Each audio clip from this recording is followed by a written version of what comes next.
Let me take you back, not just in time, but into the soul of a city that once watched its people dance themselves to death. There was no joy in the air. People were tired. Tired of hunger, of war, of watching their children die before they learned to speak.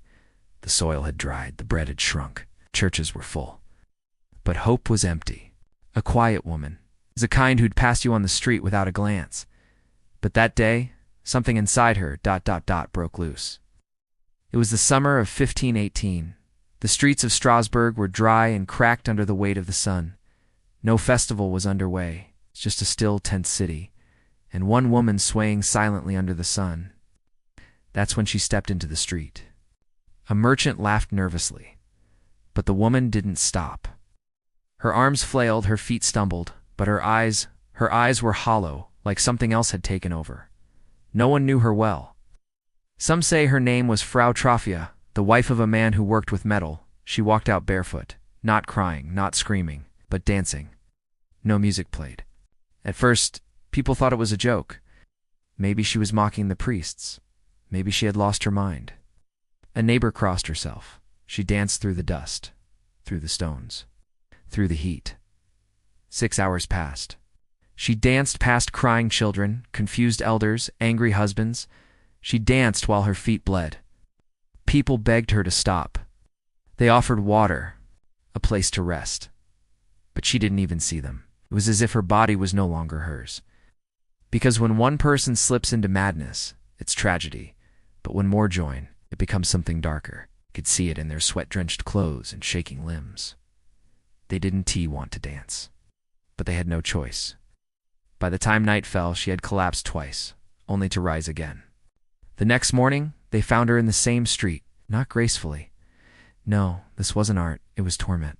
Some collapsed in sheer exhaustion, only to rise again like puppets pulled by unseen strings, still dancing. They'd buried children and prayed until their knees bled. But this was different. Dozens. Something was terribly wrong. People whispered words like possessed, cursed, mad. But there was fear in their voices, not just pity.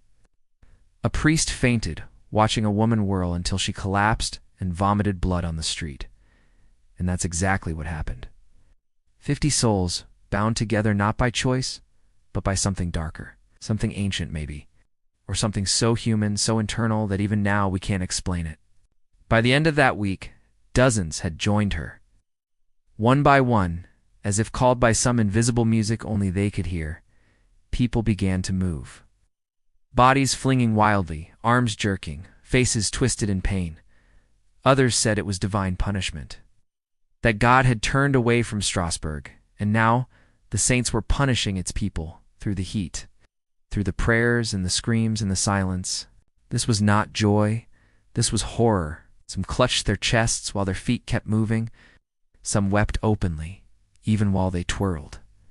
Another broke both legs, but her arms kept flailing. Some bled from their noses, some from their eyes. And in that growing chaos, the city froze. The people of Strasbourg had seen war, had seen plague. A husband holding his wife's hand as she dances herself into unconsciousness.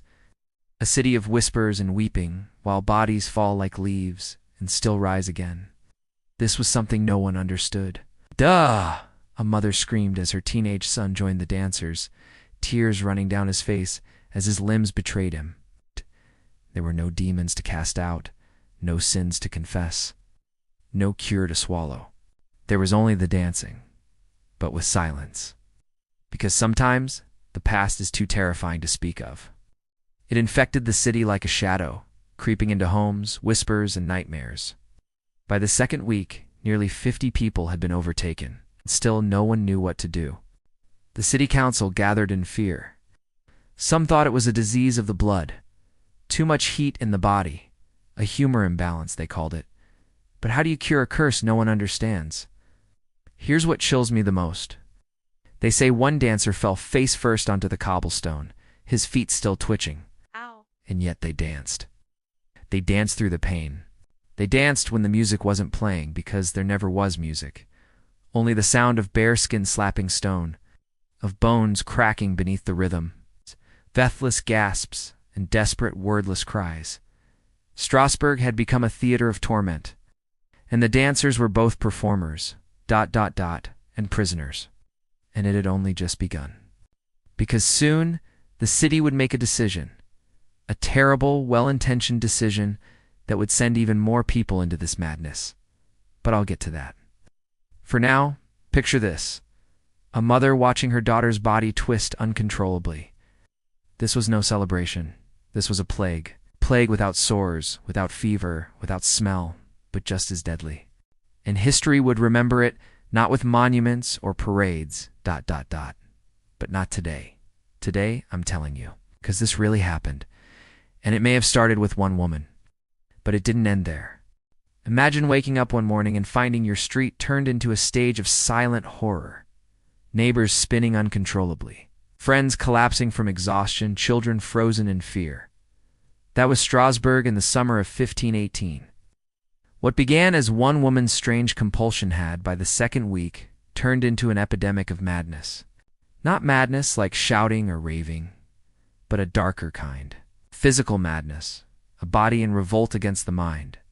The city was breaking, only pain and panic etched into their faces as their limbs moved on without their consent. The people of Strasbourg didn't sleep anymore. They listened, hoping it would stop. By now, over 100 people were dancing, day and night, hour after hour. No one was smiling. There was no laughter. You could hear it at night. The shuffle of feet, the occasional scream, the dull thud of someone collapsing.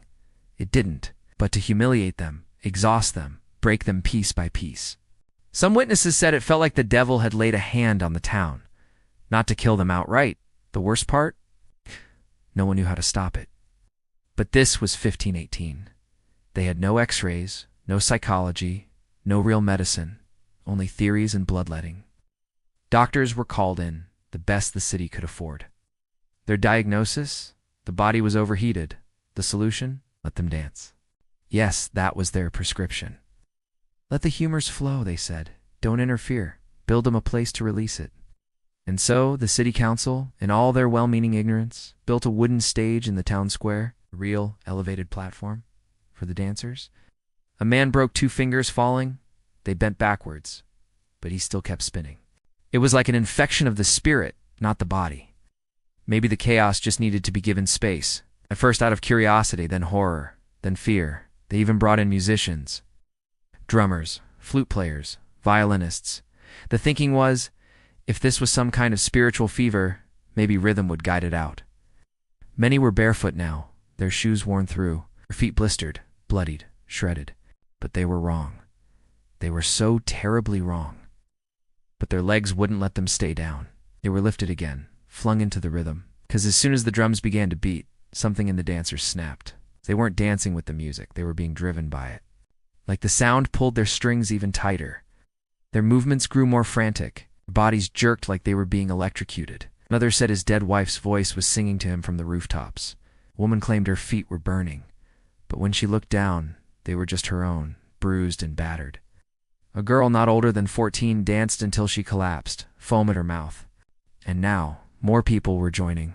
Not because they wanted to, but because they couldn't resist. The city square, usually a place for markets and sermons, had turned into a public display of torment. People came to watch. Because what if you were next? What if you went to sleep tonight and woke up spinning? What if your child walked out the front door and started to dance and never stopped? You can only move without rest for so long before your body gives up entirely. By the 3rd week, the plague had consumed over 400 people. 400 lives trapped in their own bodies, gasping for air, legs trembling, eyes wide with confusion. And still, they danced. Some tried to pray. They fell to their knees, mid-motion, hands clasped, muttering, "Please, please, make it stop." "This is not medicine," he shouted. "This is madness." But the council refused. To stop now would be to admit failure. Some said the town had angered him, and this was divine punishment. Others said the devil had walked through Strasbourg, touching people at random, no poison. People had lost so much for so long. Maybe their minds just gave way. No enemy at the gates, just this invisible force. Untraceable, untouchable, yet so incredibly real. And pride is a powerful thing, even in the face of death. Few screamed that they were cursed. Few smiled, not out of joy, But in that terrifying way people sometimes smile when their mind starts to break. Something broken. Something that wakes up when the world gets too hard to bear. You know what's terrifying? Some of them began hallucinating. One man said he saw angels forcing him to move. This wasn't dancing anymore. This was suffering given rhythm. And in the center of it all, the music kept playing. Tore down the stage. Band dancing all together. The city had funded it. They thought they were helping, but they had only fed the beast. One local monk, horrified by what he saw, begged the city to stop. Yes. Death. Because by now, people were dying.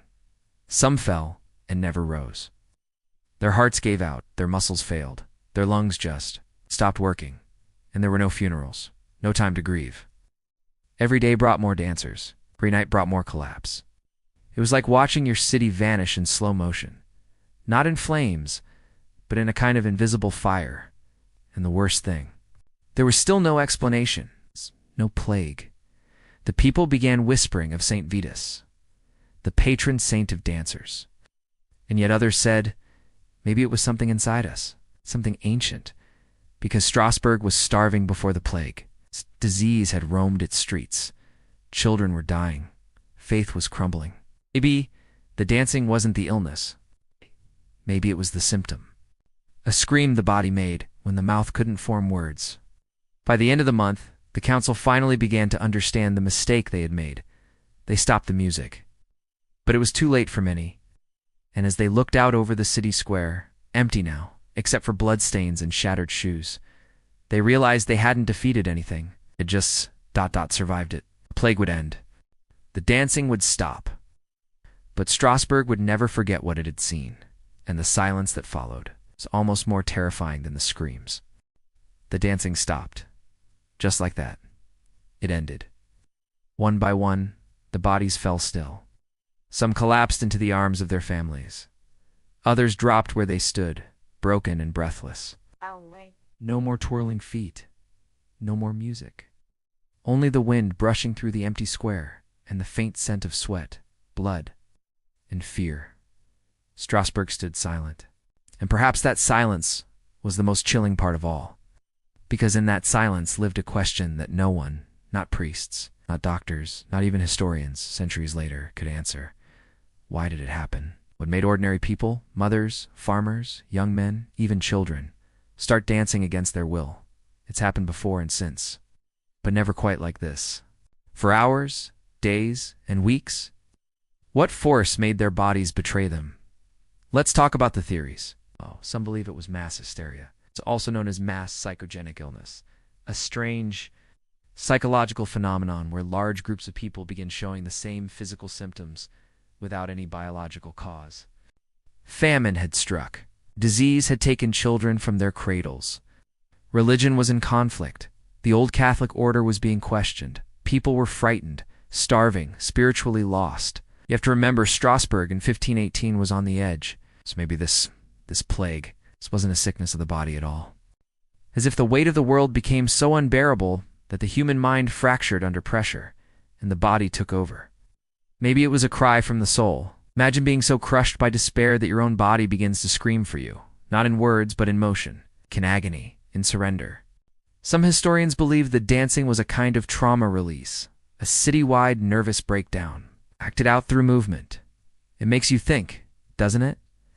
What happens when sorrow builds up and has no place to go? Ergot can produce powerful hallucinations and muscle spasms. Similar to LSD, if the city's grain supply had been contaminated and people ate from it, maybe their minds and bodies were altered.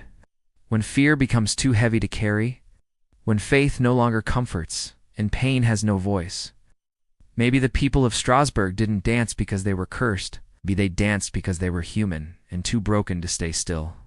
People believed that when he was angered, he could curse a person to dance uncontrollably. And so, when the plague hit, many believed this was divine punishment. There's another theory, a biological one. Some scientists believe the cause might have been ergot poisoning, a mold that grows on damp rye grain.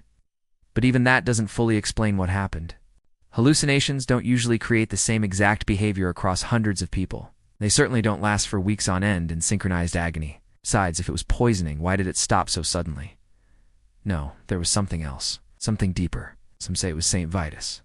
Families told their children bedtime stories, not of wolves or witches, but of a woman named Frau Troffea, who once stepped into the street and never stopped moving. He was the patron saint of dancers and of epileptics. In desperation, the surviving dancers were eventually led out of Strasbourg, away from the city, away from the music, to a shrine dedicated to St. Vitus. There, barefoot and broken, they were blessed with holy water and asked for forgiveness. No medical breakthrough, no philosophical enlightenment, a desperate attempt to be remembered. And then it ended, just like that. Was it spiritual healing? Was it psychological relief? Was it just coincidence? No one can say for sure. Something inside us still remembers how to dance like that. But one thing is clear: the fear remained. For decades after, people in the region avoided dancing during July. They say even now. Some of the old houses in Strasbourg still carry marks on their wooden beams, names etched in by family members who didn't survive the dancing. And here's what haunts me most of all. The world didn't really learn anything from it. When the world becomes too much, there was no grand lesson written in books. It's no different than your neighbor, your mother, you. People just moved on. It's like we always do. But think about it. It happened once. Couldn't it happen again? We like to think we're more advanced now, if science, technology, psychology. But at our core, we're still human. We still carry fear. We still hide pain. We still smile while breaking inside. And maybe, just maybe, under the right pressure, in the right storm of grief, hunger, stress, and silence, not joyfully, not freely, but in suffering, in confusion, in surrender. Maybe the real terror of the dancing plague of 1518 isn't just what happened, but that it reminds us what we are capable of becoming. It started with one woman, quiet woman, and when she stepped into the street and began to move, something ancient was awakened. In her, and then in hundreds more, and in the years since it has slept. But what if, just what if, it wakes again?